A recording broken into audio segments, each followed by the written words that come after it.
Well, the idea is that the moon is actually born of your Earth. It was formed early during your planet's development.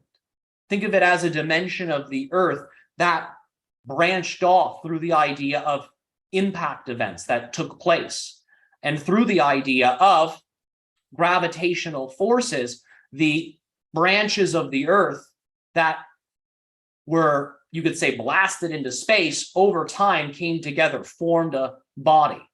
So the moon is born of the Earth. This is why, in many ways, the moon is often described as sister moon.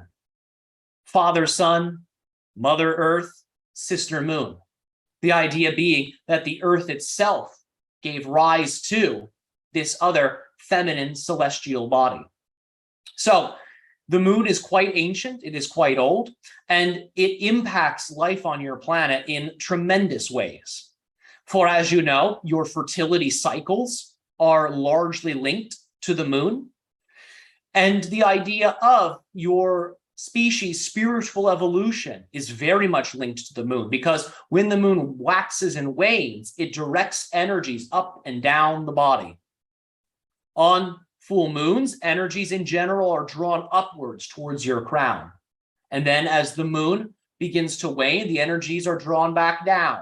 Think of it like this: full moon is your crown, new moon is your perineum, your pelvic floor. So every full moon and new moon, it's like the energy is circling your body. It comes up your spine to your crown, comes down the front to the bottom of your body.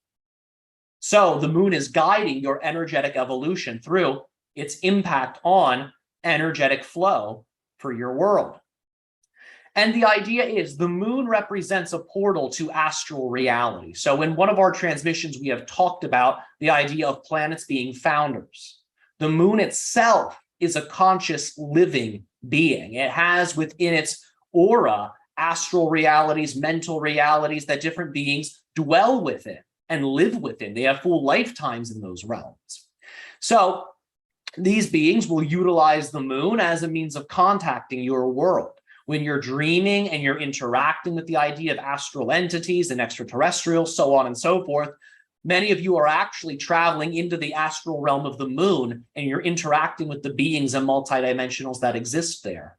So, as you know, there is a light and a dark side of the moon. The moon allows for you to experience in the astral plane polarity. And that's incredibly useful because both positive and negative experiences can enrich you if you use them in a positive, constructive way. Now, not all planets have the idea of that light and dark side. However, because the moon is more linked to Earth, it also shares that idea of polarity. And because the moon is actually of the Earth, it shares that idea of polarity. So that's a little bit about the moon, but there's much more to unpack there. We've barely scratched the surface on it, but have fun with that.